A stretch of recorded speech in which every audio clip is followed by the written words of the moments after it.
अस्सलाम वालेकुम वीवर्स, कैसे हैं आप? उम्मीद करती हूँ आप बिल्कुल खैरियत से होंगे।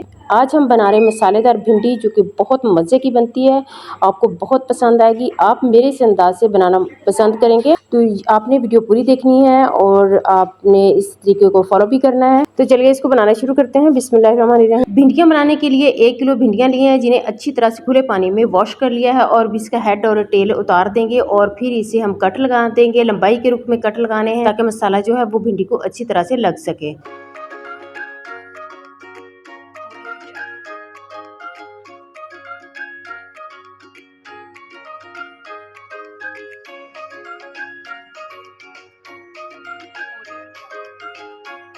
ये देखिए इस तरीके से मैंने कट लगा के सारी भिंडियों को रख लिया है और चाहिए साथ में ही 2 से 3 अदद टमाटर और 3 प्याज बारीक बारीक काट ले रहे हैं।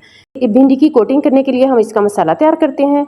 4 चम्मच मैंने बेसन लिया है और इसके अंदर जो खुश्क मसाले हैं वो शामिल करते हैं। 1 चम्मच मैंने लाल मिर्च, आधा चम्मच हल्दी और आधा चम्मच गरम मसाला और आधा चम्मच ही इसमें धनिया पाउडर शामिल करते हैं और एक चम्मच नमक शामिल करेंगे और घर के मसाले हैं, इन्हीं मसालों से हम जो है ना इसकी कोटिंग करेंगे और अच्छे तरीके से इनको हल कर लेना है और फिर भिंडियों के इनके अंदर डाल के फिर हम अच्छी तरह से इनको जो है ना हाथ की मदद से या आप जो है ना जिस तरीके से चम्मच की मदद से चाहें तो उससे अच्छी तरह से इनको जो है ना मसाला सारी भिंडियों को लगा देना है।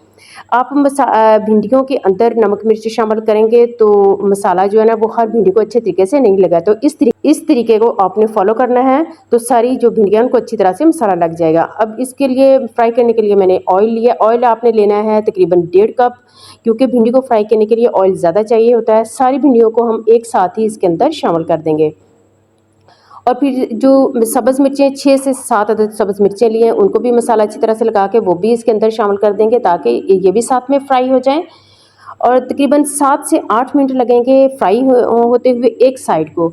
जब एक साइड फ्राई हो जाए तो हम इसे जो है ना हल्का-हल्का जो है ना चम्मच की मदद से दूसरी साइड चेंज कर देंगे और फिर इसके ऊपर हम शामिल करेंगे प्याज और साथ में ही टमाटर शामिल कर देंगे। प्याज और टमाटर का अलहदा से मसाला आपने तैयार नहीं करना। इस तरीके से आप बनाएंगे तो ये इसी जो है ना मसाले के अंदर ये पक जाएंगे बिल्कुल अच्छी तरह से टमाटर और प्याज, क्योंकि सब्जियों को हमेशा कच्चा कच्चा फ्राई किया करें तो उससे जो है ना इनकी ग़िज़ाइयत जो बरकरार रहती है। ना तो ये प्याज कच्चा रहा है और ना ही टमाटर, ये अच्छी तरह से कुक हो चुके हैं, आप देख सकते हैं।